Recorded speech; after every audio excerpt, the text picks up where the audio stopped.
السلام عليكم ورحمة الله تعالى وبركاته. نتمنى تكونوا بخير وعلى خير. اليوم ان شاء الله جيت نحضر معكم غاليط بالمذاق ديال الكراميل اللي كيجي رائع وما تشبعوش منه. نبداو على بركه الله. كناخذ واحد الاناء. اول حاجه كنديرها هي قبيصه ديال الملحه، كنضيف 2 بيضات، كاس الا ربع ديال سنيده، كنضيف كذلك كاس الا ربع ديال الزيت. دائما القياس بنفس الكاس اللي كنعبروا به في الاول. عندي هنا واحد شويه ديال النكهه ديال الكراميل،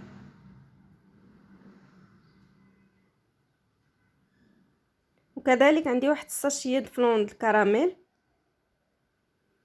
بغيتو تضيفوا الفاني ضيفوها حتى هي، انا ما درتهاش. احتفظت فقط بالمذاق ديال الكراميل. صراحه هذا المذاق هذا فهاد لي غاليط كيجي زوين بزاف. كنخلطوا هاد المكونات مزيان حتى كينسجموا لينا مع بعضياتهم وكتذوب لينا سنيده. هنايا كذلك ضفت واحد 2 معالق كبار ديال العسل. سمحوا لي لقيت داك المقطع تحذف ليا، ما عرفتش علاش. كما كنعرفوا بان العسل ضروري في لي غاليط، هو اللي كيعطينا ديك التعليكه اللي كتجينا في العضه. صافي هنا كنبدا نضيف الدقيق شويه بشويه اللي غربلته من قبل، وكنضيف كذلك واحد الساشيه ديال خماره حمراء. هنا اكتفيت فقط بوحده، ما بغيتش ندير 2 باش لي غاليط ديالنا كيجيونا هما هادوك، ما كيجيوش منفوخين بزاف. صافي كنبقى نجمع الخليط ديالي شويه بشويه حتى كنحصلوا على واحد العجينه اللي هي رطبه ما قاصحاش بزاف.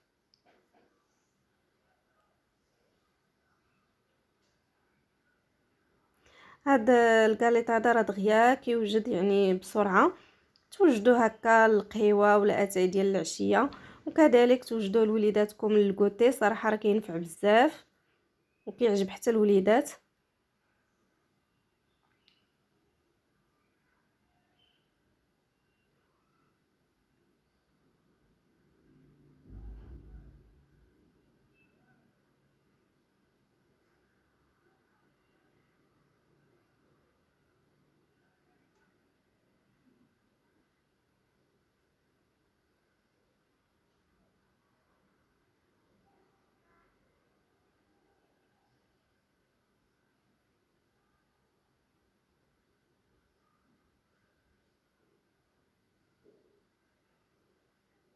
صافي هنا من بعد ما جمعت العجين ديالي، هانتوما كتجي القوام ديالها على هذا الشكل هذا.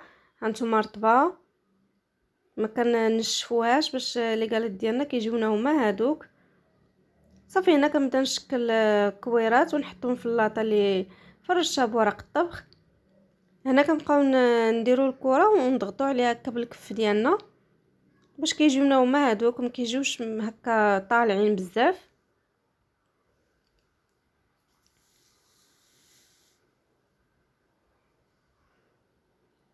انا درتهم في هذا الحجم هذا، نتوما اللي عجبكم. كاين اللي يشكلهم كبار، كاين اللي كيشكلهم صغار، انا هكا درتهم متوسطين.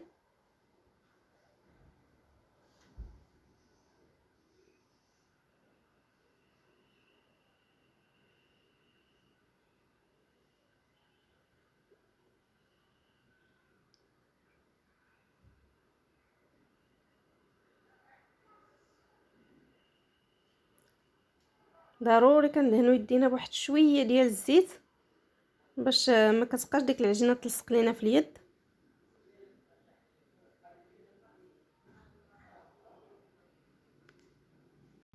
ولا وصلتوا حتى لهنا ما تنساونيش من التعاليق ديالكم الزوينه اللي كتشجعني، وما تنساونيش كذلك من لي لايك ديالكم اللي كتخلي الفيديو يوصل لاكبر عدد ديال الناس، وكذلك من الاشتراكات ديالكم باش القناه تكبر اكثر واكثر. وكنتمنى تجربوا هذه الوصفات البسيطه اللي كنقدم معكم وتعجبكم ان شاء الله. صافي هنا من بعد ما كملت، عندي هنا درت بيضه كامله ودرت معها شويه ديال الكاكاو وشويه ديال نيسكافيه وقطرات هكا ديال الخل. ممكن هنا ديروا غير صفر ديال البيض، انا هنا درت بيضه كامله حيت كان باقي عندي بها الغرض. صافي هنا كندهنهم كاملين.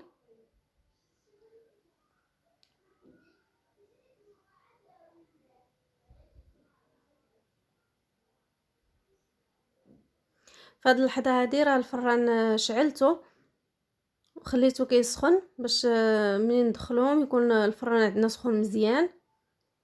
صافي من بعد نخليهم حتى كيطيبوا مزيان وعاد كنهبطوهم عاود يتحمروا من التحت شويه وصافي. هذا بالنسبه للطياب ديال الفرن ديال الغاز.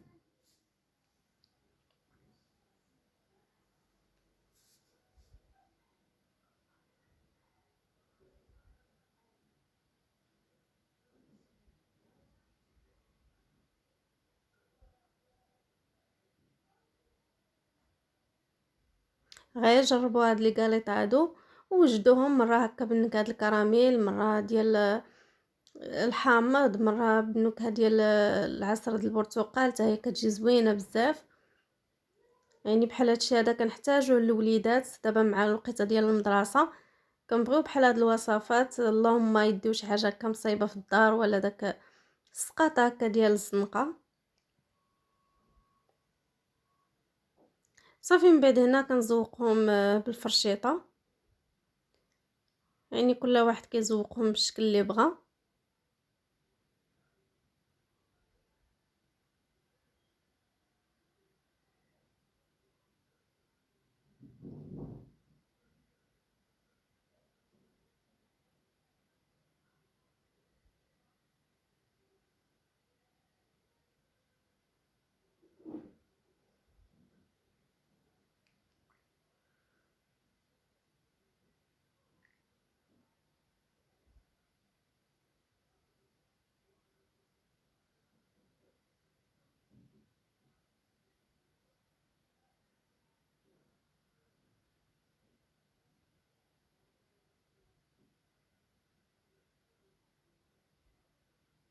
صافي هنا من بعد ما ساليت غادي ندخلهم الفران ونخليهم يطيبوا.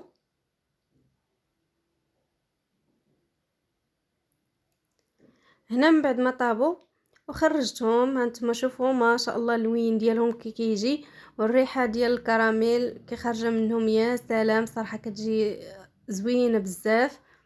هانتوما الشكل ديالهم محمرين وطيبين مزيان.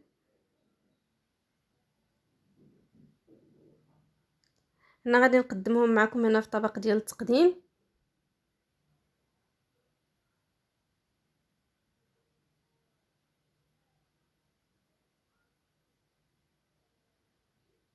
جاو زوينين وسهلين دغيا دغيا كيوجدوا.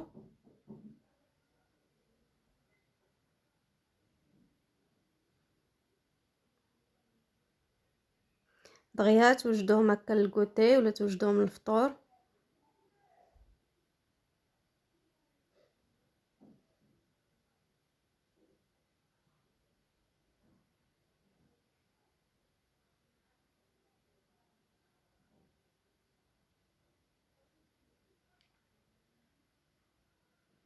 المنظر ديالهم جا زوين وكذلك المذاق ديالهم حتى هو جا رائع بزاف.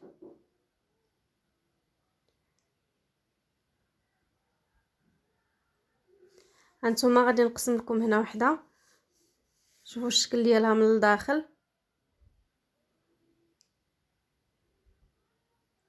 وحتى لهنا كنقول لكم الى اللقاء، الى فيديو قادم ان شاء الله.